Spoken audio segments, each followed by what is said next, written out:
On an international weekend abroad, the Take Three Wrestling podcast is here to talk all things professional wrestling. Um, Big weekend across the globe.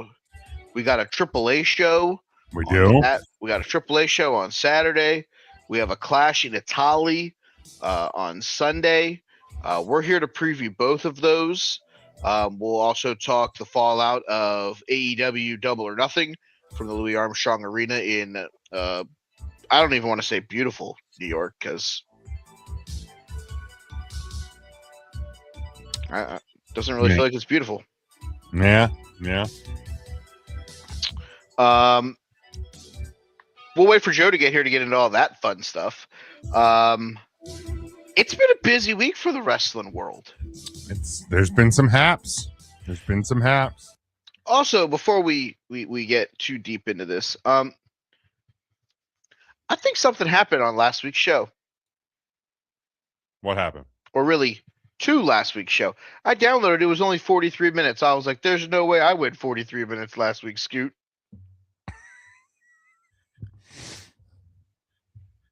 Definitely like our show was longer than 43 minutes. Yeah, it was longer than 43. Yeah, the file that downloaded from StreamYard maxed it at 43 minutes. I have not gone back and listened to last week's episode because I've been a very busy person. But yeah, hard out time. 43 flat, I think, is what it says over there on the Apple Podcast. Huh. Yeah, that's a little strange. Yeah, let me see if I pull up the. We'll have to keep an eye on that this week whenever I put the show up. But yeah, 43 minutes. Yeah, if you go to the YouTube channel at Take Three Wrestling 2023 on YouTube, you can watch last week's show at 1 hour and 26 minutes. Ooh, so we lost a solid fucking. So we lost quite a bit last. We lost half of the show almost. Half the fucking show. Jesus. So yeah, go check us out on YouTube. That'd be great. Yeah, get the followers up there because it's the only place you may actually be able to hear and or see the entire show at this rate. Apparently, my God. All right. So keep an eye on that whenever we post tonight's show, which I'll do after we're done. So, I mean, well, before Joe gets here, I don't think he watched any of the Double or Nothings. I've watched a little. I have watched exactly 0 of it. I've been watching through secondary sources, which I can always send you the link to that. Okay. I will double down on what I said on 3CT in the chat earlier tonight. The Rocky Road and Cotton Candy comparison. Mm-hmm. For those of you that have not listened to the 3CT show yet, go listen to them. Earlier tonight they talked, and I love our good friend Mothy to death, but sometimes he likes to stand on the incumbent high horse and remind us how he feels about WWE. And I tend to look at it from I actually enjoy both companies. I think I'm one of the like 7% in the professional wrestling world that actually enjoys both companies. I do shit on Tony for some of his ideas. I do shit on WWE for 85% of their ideas. But I will say this. Darby Allin MJF, and you guys talked about the time. Yeah, it was one of the longer matches on the show, and the main event be main eventing. The main event be main eventing, ending with a side headlock takeover, and your big moment is your secondary champion hitting a frog splash on an insane asylum member who's strapped to a backboard. Yeah, like I get that I get that whole thing is a callback to an earlier thing, but like, my God, like it was. If you wanted to do it for the Darby win, cool. But like, Yeah, knock it off. I mean, like I said, it's if you wanted to, for the Darby win after he hits 37 coffin drops or whatever, fine. You literally just hit Darby Allin with a top rope tombstone pile driver. Mm-hmm. And you're like, here, let me pick his lifeless corpse up and just hit him with a side headlock takeover for Right. no fucking reason. Yeah.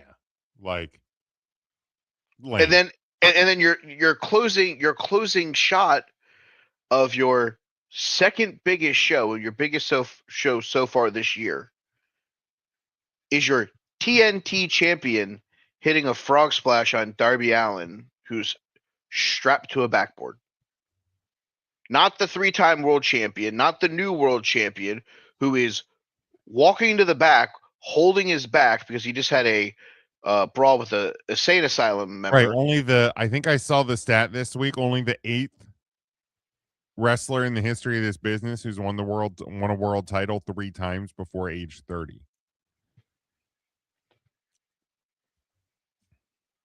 Yeah, maybe you should just be closing with him and confetti falling and I mean, I'm fine if you don't have confetti. He's a heel. Like if you don't want to have confetti, but I would see him being like, I paid for it. well, that's Fuck you. fair. Fuck you, shoot the Plaid confetti. confetti. Have like the plaid. Yes, correct. But like, if you don't have confetti, that's fine. But yeah, close with like. There's the shot of him just in the ring with but close with that. Yeah. Like, when WWE does the extra stuff after the credits roll, they suck. It's only been good one time that the credit rolling something happened. Well, the Ciampa Gargano split. Correct. Phil returns. Correct. Those are the only two. Yeah, those are the two. And I don't even know that you can count the Tommaso Johnny split because I don't actually know that the credits had actually aired on that. They did because Did we they? saw we Okay. saw a little I sign-off don't stuff. remember. So okay, now that you say that, okay, then yeah, two. Because the only one that I had before was literally Phil's return. Yeah, which is the ultimate one. But yeah, You ain't lying. but yeah. I didn't watch. I didn't watch. I didn't watch Double or Nothing. And this isn't a Jim hates AEW. This is Jim ain't paying $50 for a pay per view. Like, God, I feel that. like if I'm in a spot where I'm watching with a group of friends and we split the cost, or something like that. But it's a holiday weekend, and people are out of town and doing things. I didn't get home from. I went to Hershey Park on Sunday. I didn't get home from that and getting ice cream, which, by the way, if you're near a Dairy Queen, they currently have a cereal featured cereal menu. They have a Fruity Pebbles milkshake, which my wife got, which was delicious. And I got the cinnamon toast crunch dipped cone. So it was a vanilla cone with like a cinnamon and sugar crunchy dip top. Also very fantastic. So check that out. But yeah, I didn't even get home until I think after 9. So I would have missed the whole hour plus the buy-in, which I wouldn't have been watching anyway. What, you didn't want to watch Big Boom AJ? Oh, for God's sakes. Like, again, like what you will, judge what you will, whatever. But I saw a picture of Big Boom, bloody ass Big Boom AJ in the back on a promo with some fucking coconut water sponsorship mascot. And I'm like, first off, why is a Costco guy bleeding on the pre-show? Beat a Coco, baby. Like, why? Secondly, if when the WWE has a sponsorship mascot show up on their show, TKO bad, WWE greedy, blah blah blah. Yeah, they're all greedy. You think billionaire family, Khan family, is not greedy? You think they're turning down free money? So, but anyway, yeah, so yeah, I didn't watch any of it. I heard great things. I've heard there are multiple match of the year contenders from the show. But yeah, I did not partake. I will say the writing is been clearly plastered on the wall. Your all-in main event is MJF versus Will Ospreay. As it should be. Correct. Joe, you're here. Welcome. Hola. Ciao. I could have told you that would be the main event, and I haven't watched the AEW since. I think we all said it on last week's show. Yeah. Yeah. What was the pay per view that we watched? Revolution. Our Evolution. Yeah, Yeah, that is the only AEW I've consumed this year, and it was really good. it was very good. I'll give I it that. just, I like- watched it as well. Yeah, like again, like same as you, Jim. Like Sunday, I worked, and by the time I would have gotten home, it was like 9:30, almost 10 o'clock. I'm not ordering a pay per view 2 hours into a show. Right. Yeah, exactly. And the worst part is, and I didn't say this on the 3CT chat, but yeah, you can go out and you can order all these AEW pay-per-views and you can spend $50 and you can get your money's worth. Well, you better watch it within 3 days, because at the end of that 3 days, you'll lose your access to it. Oh, do you really? Wait, really? That used to be what it was whenever it was on Triller. Oh, I didn't know that. Yeah, I remember we ordered one, Joe, and I sat down. It was while I was still working at the Fish. And I was watching some of it, and it was like, you have access for another 3 days, and then your access to this show is gone. I'm like, what the fuck? I spent $50 on this show. You think I'd be able to keep the goddamn thing? I'm not curious, because I ended up buying Revolution on Prime. Let me see if I can. I was gonna say I think I still have access to Revolution on HBO Max. Well, those are two opposite sources from. So that HBO Max, I would be surprised if you didn't have access to it, because that's part of their fucking corporate sponsor. The corporate. Right. Yeah, I'm trying to see if And maybe that's something that's wrong with Triller, whatever the fuck it was. And maybe that's why they're not using them anymore. maybe. But yeah, I remember only having access to it for like 3 days. Like I had it till like Thursday or something.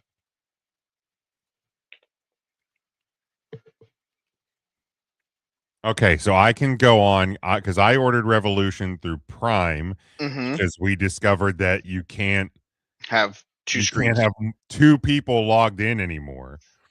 So I can go. So I ordered it on Prime. I can go. I have it pulled up here. Okay. Okay, well that's at least a little reassuring. Yeah, because there was.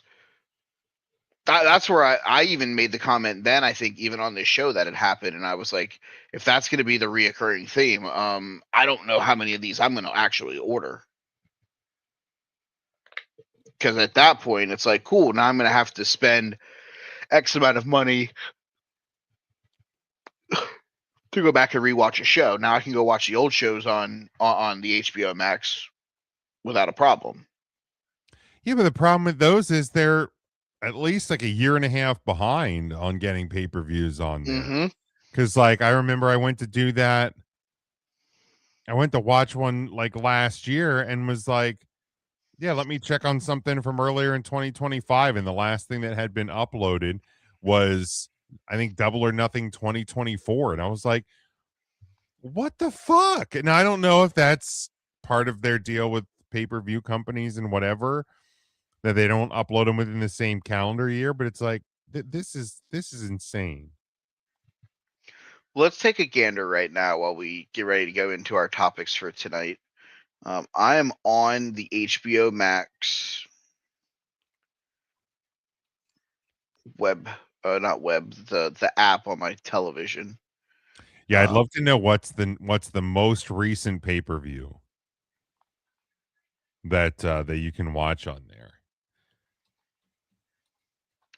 Let me see if I can guess. Hold on. Let me just pull up and refresh my memory. I am going to guess that the most recent pay-per-view that you can watch on there is Dynasty from 2025, April 6th, 2025, from the Licorice Center in Philadelphia.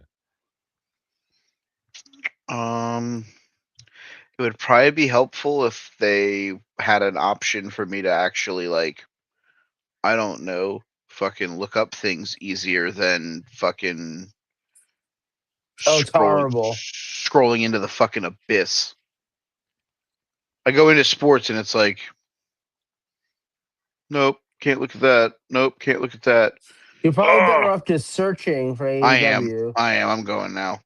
Hold on, I'm I trying it also. I will tell you right now that AEW Dynasty from this year is not available yet. Neither is Revolution. So Okay. we're already there. There's nothing from this year. Nope. They World's have End is not there. full gear. So November of 25. Yeah, Full Gear is the last the latest show that they Okay. have. Well, that's better than they had been doing. Yeah, you have almost all of 2025 basically. So, in their defense, I wonder if that is some sort of a deal with their pay-per-view providers that they won't. I would say unless you purchased it through HBO Max, you should. I'm sure you'd be able to re-access it from there. Yes, probably. But it's probably a deal they have with their pay-per-view companies that they don't have it for quote unquote free within the same calendar year. So that means that they're behind what now? 3 shows?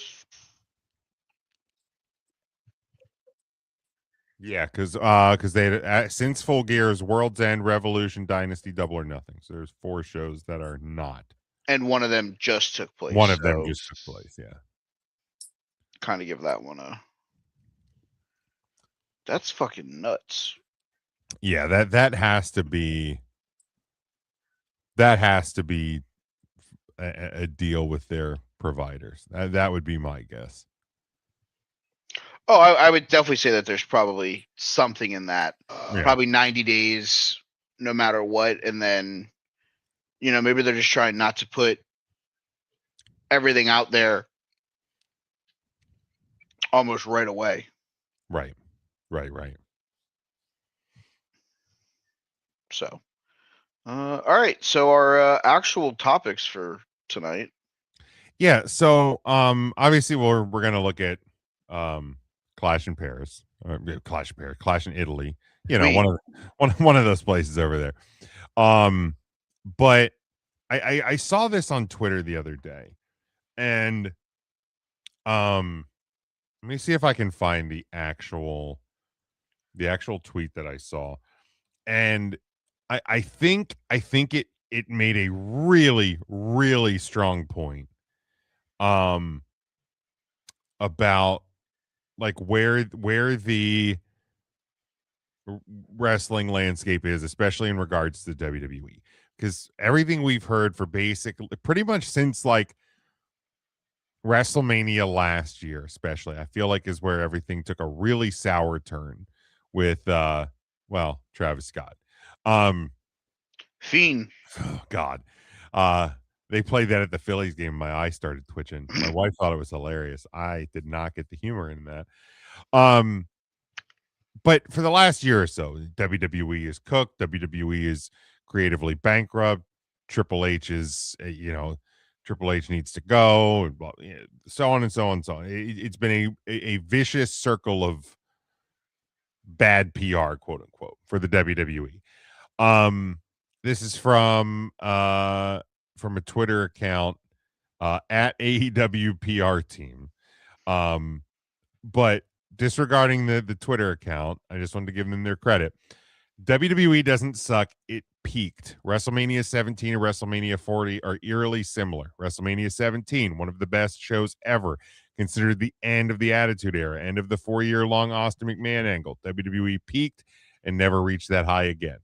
WrestleMania 40, also one of the best shows ever, maybe the end of the Renaissance era, end of the 4-year long bloodline angle. WWE peaked and never reached that high again. The long-term angles that defined two boom periods reached a climax. Austin turned heel. Cody finished the story. Maybe the problem isn't that WWE suddenly became bad afterward. Maybe sustaining a historic peak is almost impossible. I think that is one of the best descriptions of where the WWE is at right now. And it is an argument that I've kind of been making since last year's WrestleMania. Because the reality is, not only was WrestleMania 40 one of the best shows the WWE has ever produced, but coming out of the pandemic, right?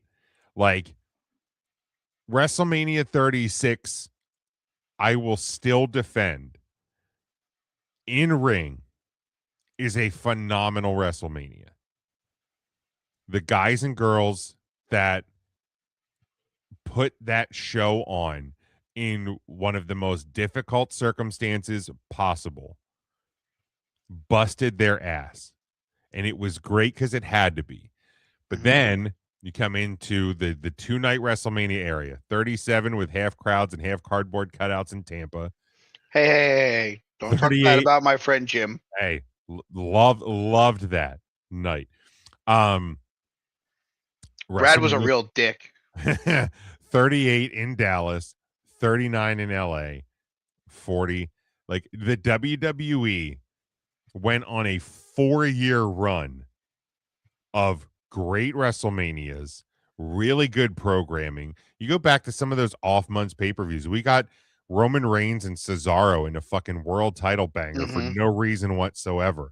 And like there was a segment in this show called "How is Mike going to predict whoever facing Roman Reigns is going to leave with the world title and why it's good for WWE?" Right? Like, so lest we forget, like WWE went on a 4-year run of quality programming. Like there was must-see stuff on months that had no business having must-see programming.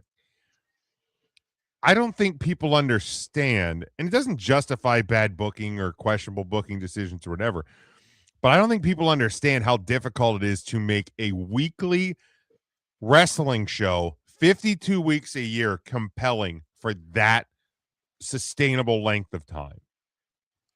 So, yes, is WWE in a lesser than period? Sure. I'll agree with it. I've cooled off on it. It is not as riveting as it was in like the even from Cody's return to when he finished the story. That even that 2-year span. But like, yeah, I think like the peaked is a great descriptor. And like, how long until that? Like, I guess my question, and you can fill your thoughts on even the tweet itself. But how long until they quote unquote bottom out? And will we know when it happens, when they bottom out? Can I just read this 4-card run that they went on from January of 2023? Yeah. The Royal Rumble. Cody eliminates Big Gunther to win the Rumble. Bray Wyatt versus LA Knight in the Mountain Dew Pitch Black match, but ended up being Bray's final match. Bianca versus Alexa Bliss for the women's world title. Rhea wins the Royal Rumble.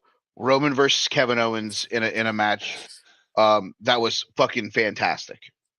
Okay. Then we go to Elimination Chamber. That is Asuka winning the Chamber. That is Bobby Lashley beating Brock Lesnar. That is Edge and Beth Phoenix over Rhea Ripley and Finn Balor of the Judgment Day. The Kid Leroy retains his U.S. title.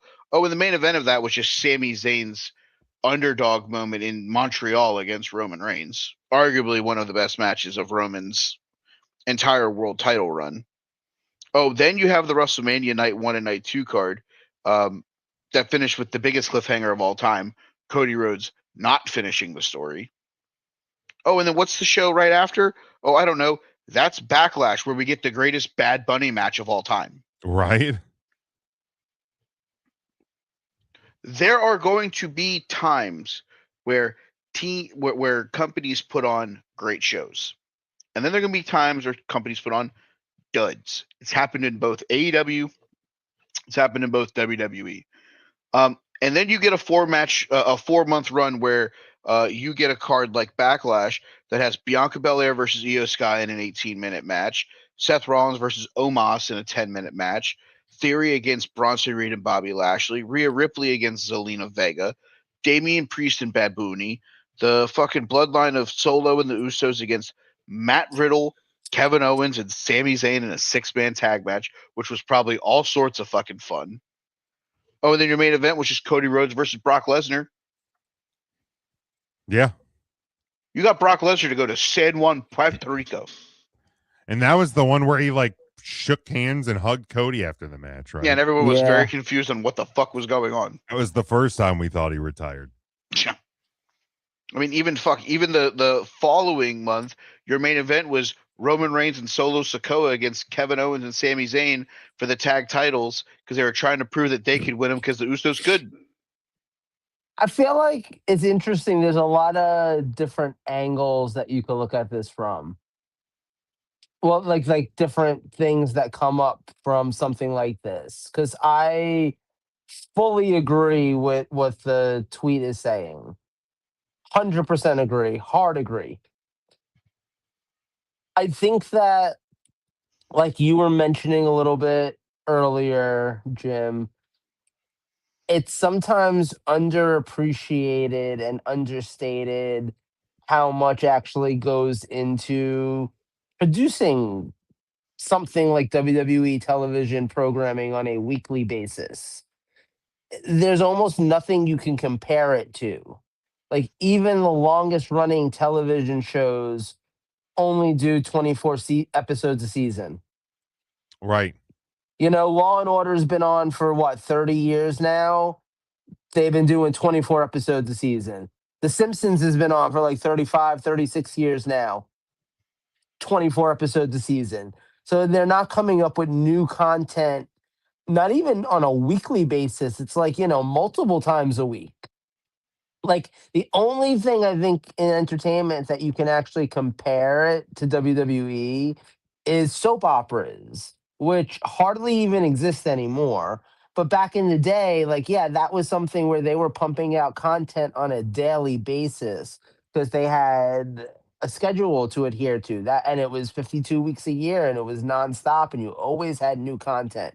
Now, correct me if I'm wrong, and no shade towards anyone that's ever written or worked on a soap opera, but how many people have you ever heard in the history of all time talk about the amazing storylines on a soap opera? Right. It's not known for being Shakespeare. It's known for being new content on an almost daily basis. So WWE is in this place where, like, yeah, they have to produce new content week in and week out, whether it's good or not. Whether the storylines are hidden, whether, the creative juices are flowing. Because, hey, we're all creative people. I think we've all experienced moments where we think we've got a good idea and then we throw it out there to somebody and then we kind of realize, oh, maybe that's not a great idea. Like, not everyone's gonna bat 1,000. Like, you're gonna have a different record. Like, look, someone like Stephen King. Stephen King to this day releases like 2 new books a year. And he's been doing that for the last, I don't know, 35 years, maybe longer than that, maybe back like 40 years now. Stephen King has some absolute classic books. There are books, there's, the Shawshank Redemption, there's The Green Mile. Like, there are some books that are some of the best books ever written that come from Stephen King. The Shining, Stand By Me, plenty. For every one of those, there's a complete and utter dud. For every one of the incredible books Stephen King has written, there's a Stephen King book that is completely and utterly shit and is not worth the pages that it's printed on. Yeah. That just is what it is when you're putting out that much content. That's just natural. It's like natural selection, you know? So I think at the, like WWE, the fact that they went on such a great run, like Mike was just pointing out, that like 4 years of just fantastic storylines and everyone was interesting and it was, you couldn't wait to see the next big show because you knew you were going to get some match of the year out of it and all of that and they peaked, Yeah. and I think it's happened multiple times in WWE. This tweet points out 17 and 40. I think the original peak was WrestleMania 3. You have that first couple of years of build up, and then you have that peak moment of Hogan slamming Andre, and after that, you go through a run of they're trying to make the next person after Hogan and it fails. And then they're trying to make the next person after Hogan and it fails. And like Mhm. we just rinse and repeat that all the way up I, until WrestleMania 10. I mean, I think if you realistically look at it, you can almost say 3, 8, 10, Yeah. 17. Yeah, I mean, if you want to put 13 in there because you made Stone Cold there, 13, 17, 20 because of the anniversary at the Garden. You have John Cena's big moment. 25, 30. You probably could put 34 or 35 in there, especially the one night where Becky Lynch main events WrestleMania and wins the women's titles, and then 40. I mean, I think that you can almost block this off into, okay, cool. So they peaked for these couple of years, then they had an off year or two and had to come back and try to fix things. It's a vicious cycle that in the world of professional wrestling um, is going to happen no matter who you work for or how you book. It's I just think going to that happen. I do think though that one of the things about right now, and maybe this was true in 2002 also, we're in a weird place where it doesn't feel very hopeful that we're going to come up. Like we're heading more towards the bottom than we are heading towards a rebound. And I feel like 2002 was like that also because 2001 you get WrestleMania 17, it's this incredible show. Austin turns heel at the end. We don't know what's going to happen. And oh yeah, WCW's gone out of business. Oh yeah, ECW's gone out of business. So by the time you come around to 2002, you've peaked on these storylines, you've tried these new things, you've tried Austin as a heel, you've tried doing this invasion angle, you've done all these things, some of them worked, some of them didn't. I think I think at the time a lot of people would have said a lot of it didn't work. I think looking back at it, a lot of it's more fun than people gave it credit for at the time. Um but then you go into 2002, there's no competition. WWE's got no competition come 2002. It's okay for them to be stale. It's okay for them to bring out the NWO and make that the big thing for a couple of months. It's okay for Hulk Hogan to return and become a big deal for a couple of months. Like that becomes it, all they have to do is create new content. So like for them at that point, they're just like, all right, what can we do? It's almost like going through the motions. There's a reason why WrestleMania 18 isn't one of the best WrestleManias of all time. And at the same time, I feel like that's kind of the place that we're heading into right now. Like, look, I've enjoyed the WWE that I've watched this year. I'm even almost done watching Backlash. I feel like it's been decent overall, but it's been decent. Nothing about it has been like, oh my God, incredible. Nothing has made me, I can't wait to the next show. It's like I said the other day about Saturday night's main event. Like, nothing tells me more that nothing interesting happened on that show more than the fact that I didn't have to avoid spoilers for it. I freely went on social media. I freely went on Reddit. I did my normal internet activities and saw zero spoilers for Saturday night's main event after that show had aired. Yeah. And usually, like if for some reason I couldn't watch WrestleMania, I'm avoiding my phone at all costs until I can watch WrestleMania because the results of that are going to be spoiled to me. Usually, something on a WWE show happens, especially like think about that run that Mike was talking about earlier, where like every month something big was happening every month, like the Royal Rumble ended, and if you didn't get an ESPN notification to your phone about who won the Rumble, you did get one about how Sami Zayn turned on Roman Reigns. Mhm. Like that was a big deal. Like there were I remember that little run where every pay per view ended with something feeling like a big deal. There was like almost always like a post main event angle that advanced a major storyline, whether it was the bloodline or whatever else was going on at the time. And it made the show have a big moment where people were actually talking about it. And you were excited about tuning in the next night on Raw or 2 nights on Raw and seeing what happened. We're not there anymore. Like it's just not what's happening right now. Like right now, like the most exciting thing that happens is if Brock Lesnar or Obafemi shows up.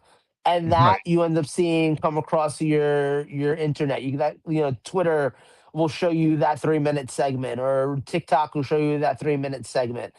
But that's it. Like I didn't watch Raw this past week. I know what happened with Obafemi. As far as I know, there's nothing else that happened on that show that I need to care about. Welcome to the world of professional sports. Yeah. Yeah. Because guess what? You can be a World Series contending team, and then guys leave, guys get hurt, guys get old. And what happens? You have to sell, you have to trade, you have to release, you have to suck for a couple years, a couple of seasons Or you for could the be the New York Jets and just suck for a couple of decades. oh, It could be that. well, this is what happens when you have shit owners. But here's the point that I'm getting at. Um, you had a 4-year run where they didn't fucking miss. Yeah. It's going to happen. Oh, look, Tom Brady broke his leg. Whoops, guess the Patriots have to go to Matt Castle. Who the fuck is that guy? Oh, look, Brock Lesnar's retiring. We've got to go to Obafemi. There are fans that don't watch NXT that aren't big wrestling fans that are going, who the fuck is that guy? But if he has the same Matt Castle approach that Matt Castle did, Obafemi can lead WWE back into the playoffs. Right. Yeah. So is it going to suck for a month or two? Yeah. Is WrestleMania going to feel not as serious as the last 2 or 3 have? Maybe. But I mean, let's also talk about what was on this year's WrestleMania. It wasn't great. Night 1 was a throwaway. We talked about it on this show. But see, here's the thing though. I'd argue that we aren't in a 1 or 2 month slump. I'd argue we've been in a slump since WrestleMania 40, like that tweet was saying. I'm Like I sorry. feel like it's Insert gone the John downhill. insert Yeah, the John Cena retirement tour, and I'll put that up against fucking anything in the world that you no, want to. no, and that's valid. But you remove that from last year, and last year's just kind of a big old bore. And if I That was remove that and if was I the re- main thing from last year. and if I remove Victor Wembanyama from the San Antonio Spurs, are they an NBA Finals contender? I don't know. I don't know the words you just said. Okay. If I remove Patrick Mahomes from the Kansas City Chiefs, are they a playoff contender? I mean, maybe it depends. But you can't you can't cherry pick to remove things from there to betterment an argument is what I'm getting at. Like I can't sit here and tell you, oh, if the Bengals had an offensive line, Joe Burrow would be the greatest quarterback in football. Well, they have 5 guys that play offensive line, but 3 of them are me. Right, but I guess what I'm saying though is like the decline has been happening. Like, yeah, the John Cena farewell tour was definitely something that helped it stay above the line, which is why things have been a lot rougher, noticeably so since January, since Cena has no longer been, the John Cena farewell tour in the picture. So like, yeah, I just think like it's been on that decline. Like it's noticeably gotten worse because now you don't even have that as an anchor, but it's already was heading down in this direction. So let's what is so bad that they're doing right now? I think it's just boring. Like it's just it's boring. Like there's nothing exciting happening right now. I raise your boring, and I would like for you to see Hausen, Dan. He's fun. He's entertaining. He That's what is entertaining. WWE is entertainment. They are Right. A hundred Danhausen percent. entertainment. A Uh, hundred percent. Cody Listen, Rhodes listen. versus Gunther entertainment. And I mean, listen, but you're right, 100%. Danhausen is extremely entertaining, and so was Steve Urkel. And I would tune in for 30 minutes every Friday night to watch Family Matters because Steve Urkel was entertaining. And for that 30 minutes, like 18 of them, Steve Urkel was on my screen, so I mhm. got exactly what I wanted out of it. I'm not tuning in for a 2.5 to 3 hour long WWE program to see 5 minutes of Danhausen. I will go on TikTok and see what Danhausen did because that Hey, is always out there. and guess what? They're still getting the revenue from you because they But already that's got fine. paid. Yeah. But that's what everyone keeps forgetting. They're not worried about you tuning in to their 39.99 show on ESPN Plus because they already got paid by ESPN. They're not worried about you tuning into their 3 hour show on Netflix where ratings don't fucking matter because they've already been paid by Netflix. They Right. But want that's your social media engagement. They But would this is rather what I you. was saying earlier. This is what I was saying earlier, comparing it to 2002. There was no competition in 2002. They had no reason to try hard because you were going to watch them every week as long as they put out content because that's just they were the game in town. You had no choice. That's where we're at today. Like you just said, they've They have already gotten competition. paid. They have competition, but it doesn't matter. They already made their money. They don't care if we tune in. They already got paid. And we're going to tune in anyway because it's on. Like, we don't have to pay an extra $50 a month to watch the show. We're going to tune in to watch it because it's a Saturday night and it's on and it's basically free. So we might as well watch it.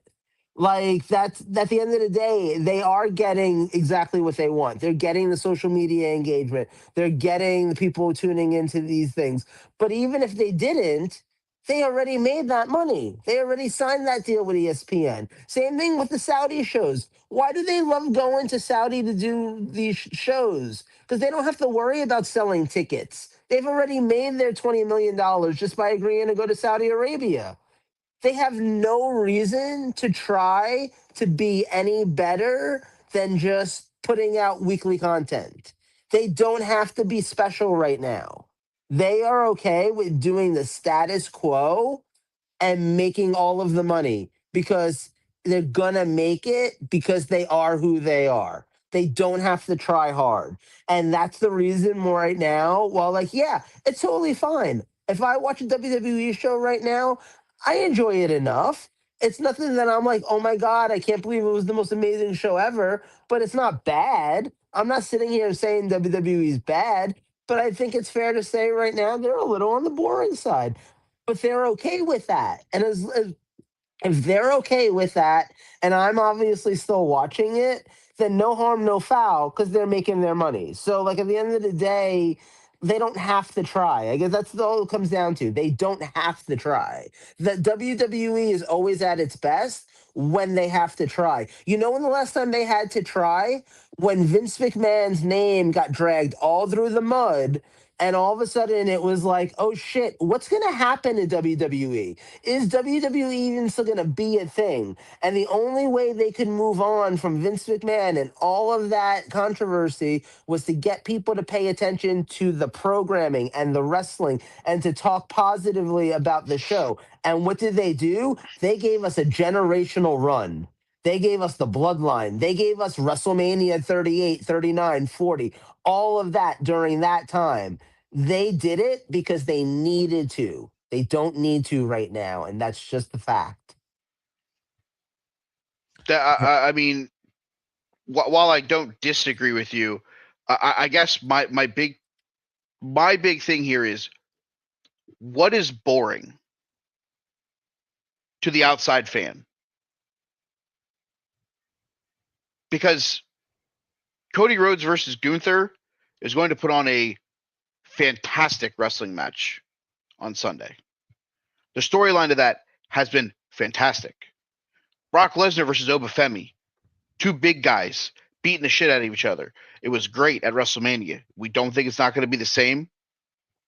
Now, if you want to tell me it's rinse, lather, repeat because you're getting all the WrestleMania rematches at Backlash, I mean, welcome to Backlash.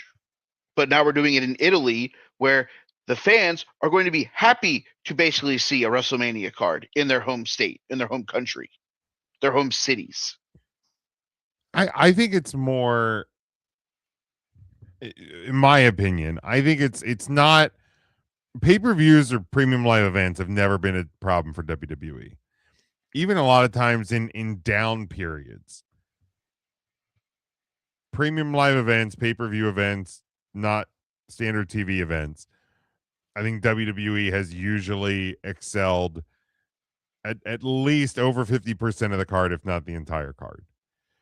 I think it's more the overall weekly product, like 3 hours of TV. If you're giving me,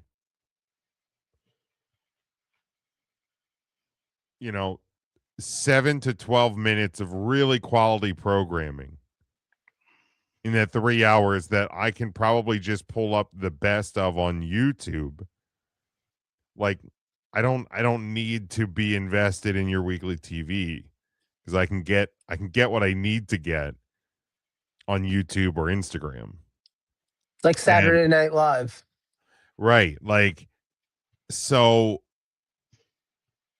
but like during the, I guess they're calling it the Renaissance era, That's stupid. or at least on that tweet, I was invested every Monday, or most Mondays. I was invested in a lot of Friday night SmackDowns. Like, I sought out programming. I don't seek it out. I know that the premium live events are going to be good. I know Saturday night's main event's probably going to be a good show. Kudos to WWE for featuring different talent this time around. But yeah, I mean, and back kind of in your eyes in between, like, regardless of where we decide that the decline began, to that tweet, it was everything post WrestleMania 40.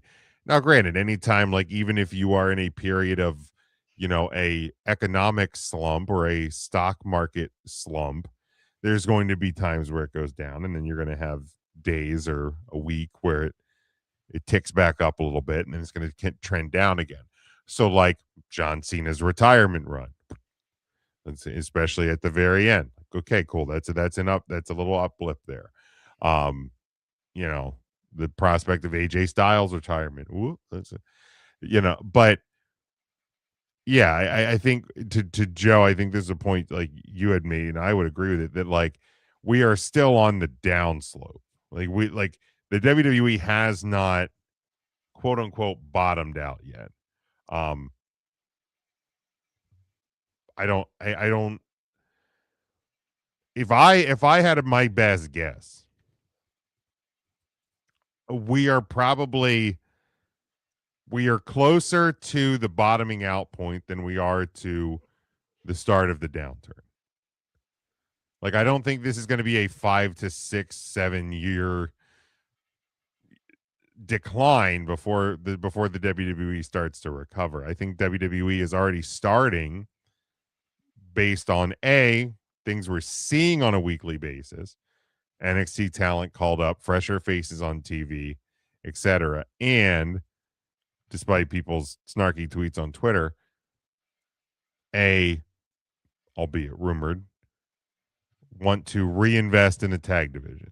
And people are like, well, you just fired the New Day. And if I'm building a new house, okay, if my house has crumbled, foundation's bad, whatever, if I'm tearing it down and building a new house, I am not going to build my foundation with used lumber. Like, if the reports are true and WWE is wanting to recommit and rebuild the tag division, focus the tag division, they are going to do it with fresher faces, and they are basically starting over. So, like, not that I'm glad the New Day's gone. Trust me, that is not what I'm saying. But look past the snarky tweet, look past the sarcasm. There's a reason why they're doing it and why they're doing it the way they are. So yeah, I think WWE is closer to hitting the bottom and starting back up than we even realize right now. I would say if you think that we're reaching the bottom, so but before I get to that point, the other reason why I think we're on the way back up is, I don't know, some little thing called house shows coming back, Well, there's that too, yeah. because those are going to be the affordable things that you can take your family afford to, probably for the same amount that you could pay for one ticket to a PLE or an episode of Raw or SmackDown. But back to the other point that I was getting to, if this is your bottom out process, WWE is doing the one thing that they should be doing right now. They have two footballs. One of them is in the hands of Roman Reigns, the guy who has arguably the greatest storyline in WWE history. Definitely the greatest storyline that I've ever been alive for. Don't care what anyone else says. Oh, and the ball is in the other hand of the quarterback of the guy who finished that story in Cody Rhodes. Mm-hmm. Wasn't. Thank you. If you can't have John Cena there, who is the next two best people to have bookend your shows every Friday and every Monday? The Tribal Chief and QB1. If you don't think that they're not sitting in a room right now, maybe not right this second, but hypothetically, when they have their meetings, when they have their conference calls, and they don't agree that they're not happy with the way things are going on right now, they're probably not. But again, in the world of sports, things like this happen. Teams struggle, they don't gel. People are getting hurt too much. People that have basic storylines that were going to be key parts of WrestleMania and post WrestleMania get hurt weeks before. Looking at you, Braun Breaker. Looking at you, Bronson Reed. We're probably going to play pivotal roles in what was going on in at least part of night one of WrestleMania.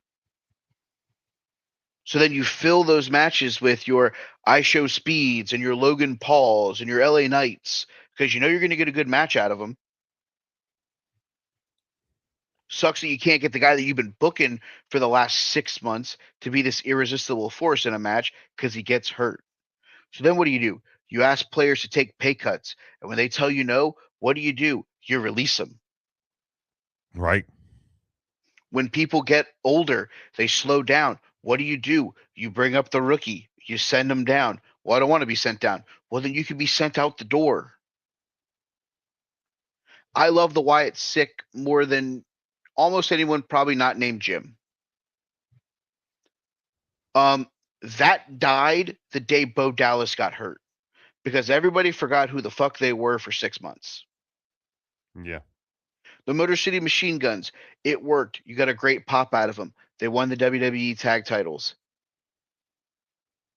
And then what happened? Yeah. You figured out that they were cruiserweights. I love Chris Sabin. I love Alex Shelley. Never going to be in the main event picture in WWE. Nope. They make LA Knight look like a fucking super heavyweight. Right. That's a problem. The New Day, Woods been banged up. Kofi been banged up. You ask them to take a pay cut to stay on. They tell you no. What do? You move on. You bring up talent. You sit here and you tell yourself, if we're gonna do this and we're gonna fucking have this lull, how do we get out of it? You bring up Sol Ruka. You bring up Obafemi. You bring up Ethan Page. You bring up the next chapter of what you're planning on doing with your show for the next year or two. Yeah. No, do I think that this has been the greatest thing since sliced bread since WrestleMania 40? No. I think WrestleMania 41 and last year was just fine. Has it been slow this year? Yeah, it's been slow, but it's really been slow post Royal Rumble. Elimination Chamber felt like a throwaway. Mm-hmm. This year's WrestleMania, hopefully it was a quote do good for how bad last year's was. That's just people that don't love John Cena inviting a very vanilla heel style of main event. Mm-hmm. Oh well, deal with it.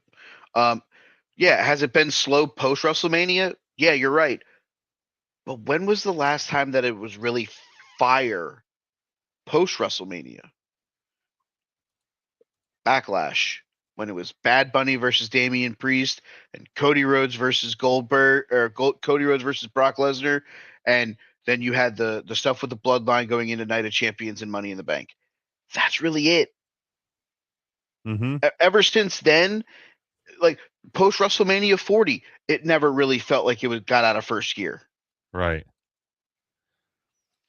Welcome to your summer lull of professional wrestling in the WWE. You've had your big show. It is what it is. Guess what? We go through the exact same thing in early October when after they have All In, where it's like, okay, well, what are they going to do next? Well, I'm glad we have all of September and October to figure it out before we have our next pay per view in November, which is fucking Full Gear, because AEW goes through it. It's what happens after you have your one pay per view that's a culmination of everything that you've built for the last 365 days. Yeah. The bottom out's going to happen, but I don't even think it's from a wrestling perspective. I think it's going to bottom out because fans are going to not be able to afford to go to the shows. I think that's the problem. I think that's the issue that we have to have the bigger conversation with. You're right. They don't care. They've gotten paid by ESPN and the Saudis and Netflix and all the other fucking people. And they're getting paid from TikTok and the Instagrams and the Twitter clicks and shares and things like that. It still cost a fortune to go to Monday Night Raw. That's the bottom out. When those ticket prices go back to being reasonable, that's when you start seeing the upcline in what they're doing, because fans will be there, fans will be invested, and fans will make their voices be heard. And when their voices are heard, what happens? Big things happen. Voices were heard when we said Obafemi better not lose to Brock Lesnar. He didn't. Right. Now they're going back to that well again. You want to know why? Because fans got so invested in it the first time, they're trying again. So wait, do you think, because WWE, I forget who, it might have been Nick Khan, went on record saying basically like they were attempting to get it to the point where these shows were priced like UFC shows. Like essentially, we they want a certain level of consumer at their events, and it's the ones who can afford $400 tickets to be in the 200 section. Um, Obviously, that's already kind of not been working out the best for them. See all of the WrestleMania ticket sales and then actual sales to try and sell tickets for WrestleMania. Um, do you think they're going to give up on that approach? Do you think they're going to go back to the this needs to be affordable for the average consumer kind of Do approach do I think that they're going to do that for PLEs? in general? Because even Well, Raw no. and SmackDown has been priced out at this point. Do I think that they'll do it for television shows and house shows? Yes. Do I think that they're still going to sell tickets to premium live events at a higher level than they are those shows? Yes, I do, because that's exactly what they do with the UFC. If you want to go to UFC Fight Night in Topeka, Kansas, you can probably buy a ticket in the 100 level for $150. If you want to go see Conor McGregor fight at the T-Mobile Arena in Las Vegas, you're going to have to pay $1,200 to sit in the 300 level. If you want to go to a house show and see a non-title Cody Rhodes match and you want to and you want to spend $50 to sit in the 200 level, we'll take your $50. If you want the fireworks, the pyro, the loud music, the grand entrance, and you want to hear them whoa 3 fucking times in one night, it's going to cost you $200. Yeah, I think there may come a point where, depending on the size of the building, Sure. we will see the concept of cheap seats return. Yeah, you put them in Jerry World. You're probably going to see some cheaper tickets get I released. think even for, if you go to the fucking United Center or MSG, Sure. I think you'll see cheap seats. But if you're doing a AHL arena that only holds 7 or 8,000 people, I think you're going to see 200 level seats in the $150, $200 range still, because they feel like they're going to want to try to make up as much as that money. Go put them right now in Fort Lauderdale at the fucking Panthers Arena. They'll sell upper deck seats for $58 to $75. They'll pay lower bowl tickets for $150, $200, and they'll do floor seats for 500 plus, and that place will be fucking filled. Now you put a pay-per-view in there and you do a little bit more for the upper deck, you do a little bit more for that, and you do 750 and then you do like 5,000 for ringside seats. Guess what? Still probably going to be filled. I think you have to look at it from the perspective of what is the show that you're trying to sell. You're trying to sell a Monday Night Raw? Maybe you do a job of putting more asses in seats. House shows? Maybe that's the one where you let parents bring their kids for 4 tickets for fucking $150. Maybe you do a family 4-pack. Maybe you do discounted tickets to some of these house shows and Saturday night main events from the Hershey Park Arena. Right. Oh look, you're gonna go see a show that's gonna be on Peacock, but you're gonna see Penta.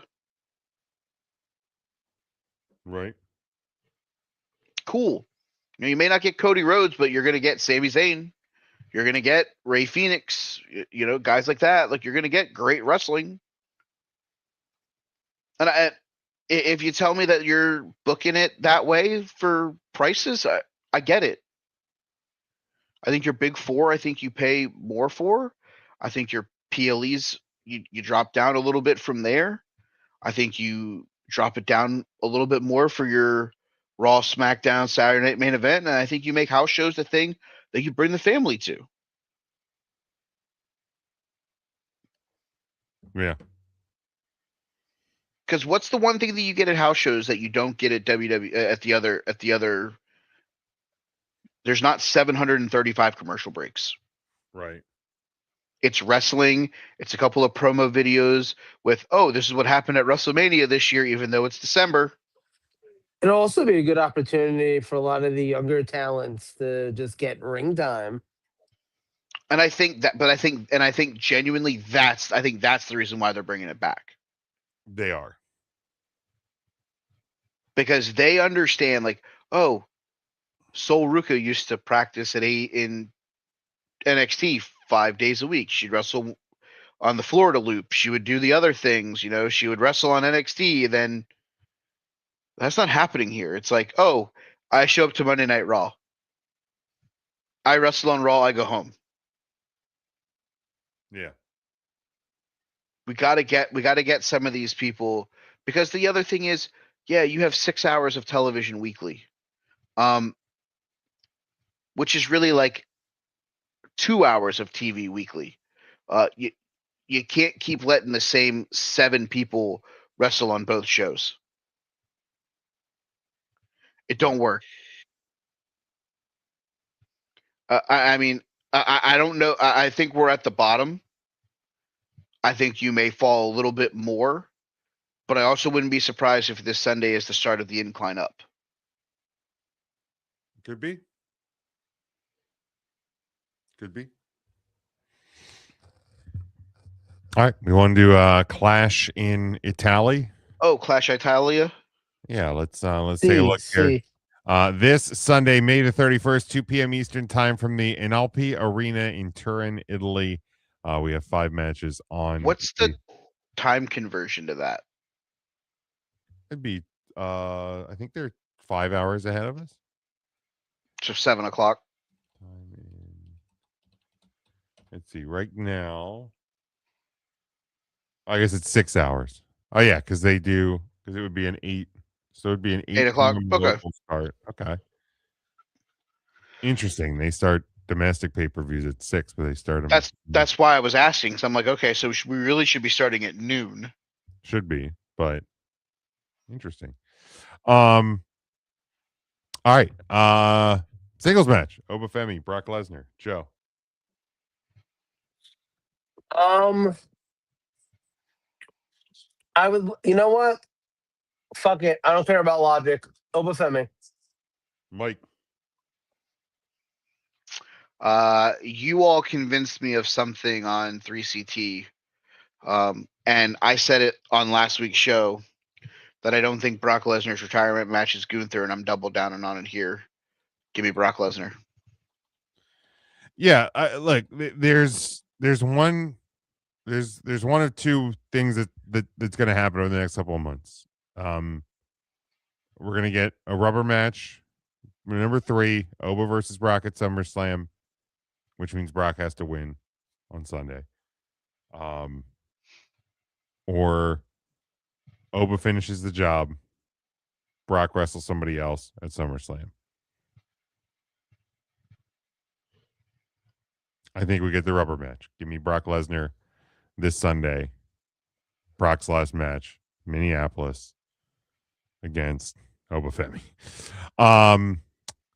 Singles match for the women's Intercontinental title, Becky Lynch defending against Sol Ruka.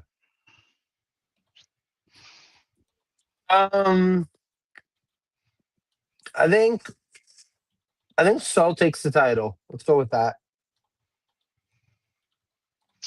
Yeah. I've reached a point where Becky Lynch doesn't need the Intercontinental title anymore. She was great to build the prestige of it, but I'm good on it. Give me Sol. Yeah, I think Sol, absolutely, especially if you want to start telling us that there needs to be fresh faces and a new generation and new that. Sol Ruka is one of the people that's going to help you build that. So absolutely get her started here. All right. Tribal Combat World Heavyweight title, Roman Reigns defending against Jacob Fatu. Joe. I mean, come on. Come on. Roman, obviously. Oh, that's fucking muted. Just trying to hit the button. Let's try again. Acknowledge me. Mike. All gas, no brakes, World Heavyweight champ. Roman Reigns wants to take the month of June off. Let's give him the month of June off. Let's make sure he doesn't leave Italy not on a stretcher. Jacob Fatu, the new World heavyweight champion.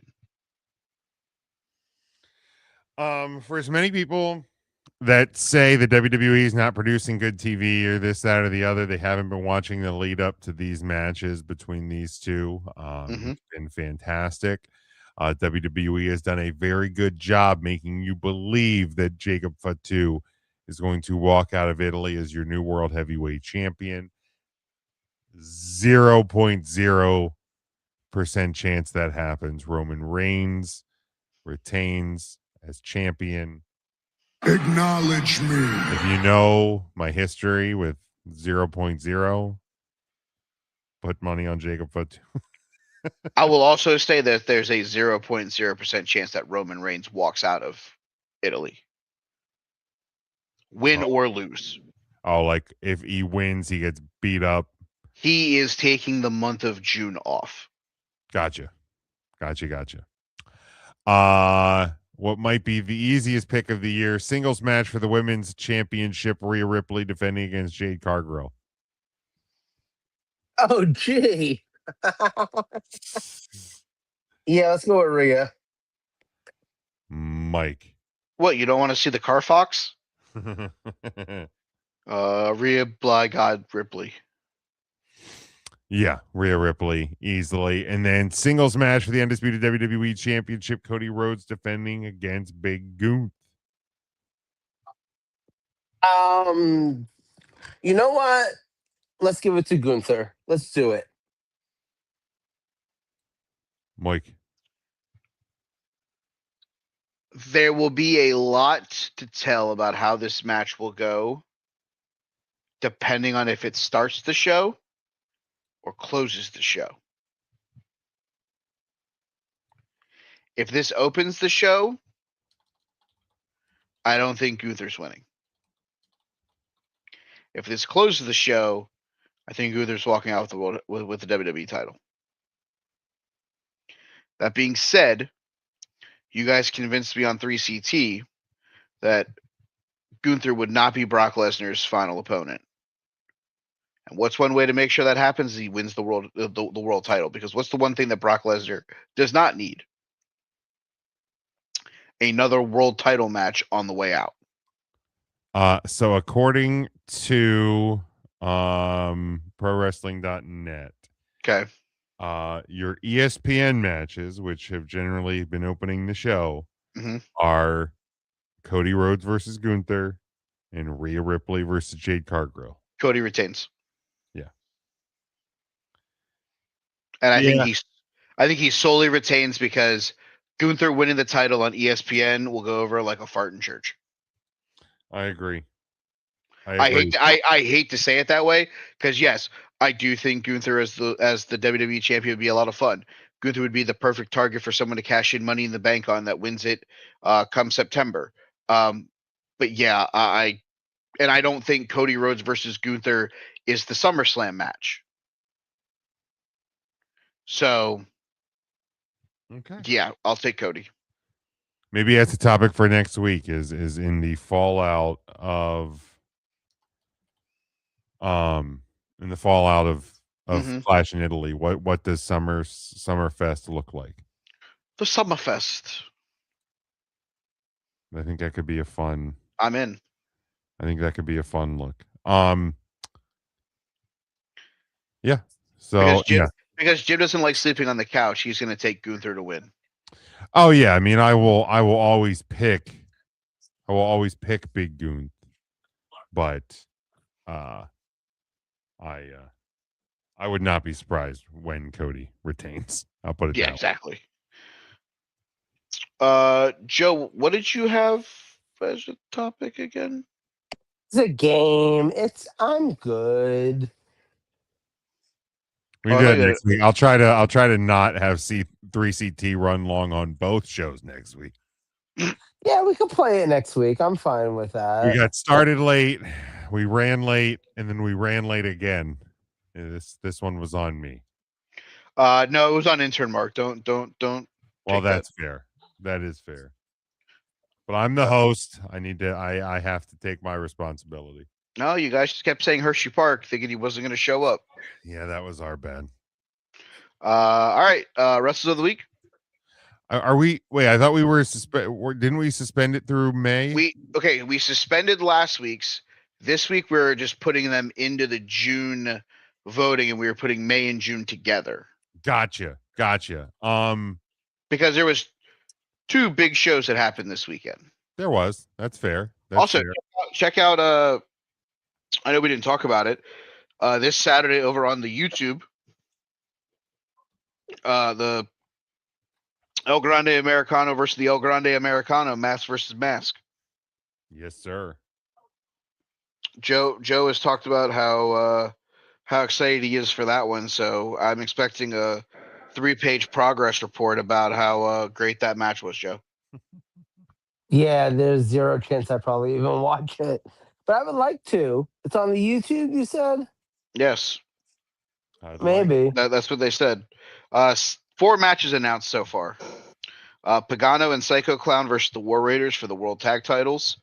El Hijo del Vikingo versus El Hijo de Dr. Wagner Jr. for the Latin American title. The mask versus mask match between El Grande Americano and the OG El Grande Americano. And then a 6 women's tag match. Bailey, La Catalina, and Lola Vice versus Las Toxicas of Flamer, Lady Maravilla, and La Hiedra. Sounds fun. Wrestler of the week, Joe, you got anyone? MJF. Fuck that guy. What? Jim. Legend Stoop. Yes. Your new AEW World Tag Team Champions. Ledge and Stoop. And Ledge even busted out the disposable cameras for those with flash photography. I watched that clip and I laughed so fucking hard. Callback. Oh, it was so good. Oh man, I guess I will go with.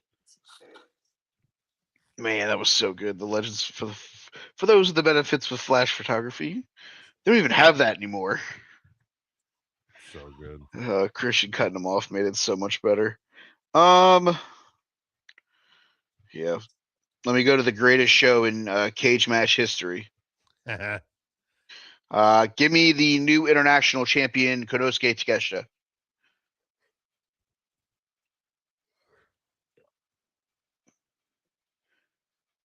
Joseph.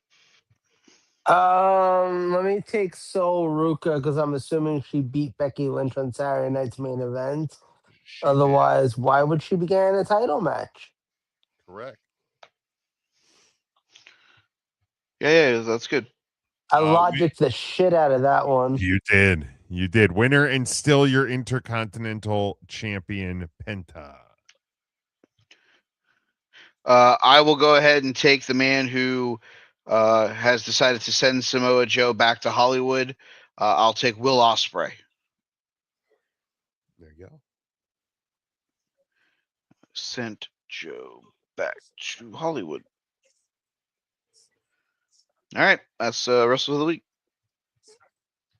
Since Joe actually remembered to make picks this week. Proud of me.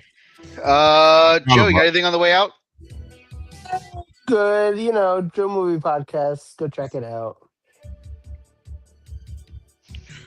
That's honestly my favorite gimmick that he does. Joe, you got anything?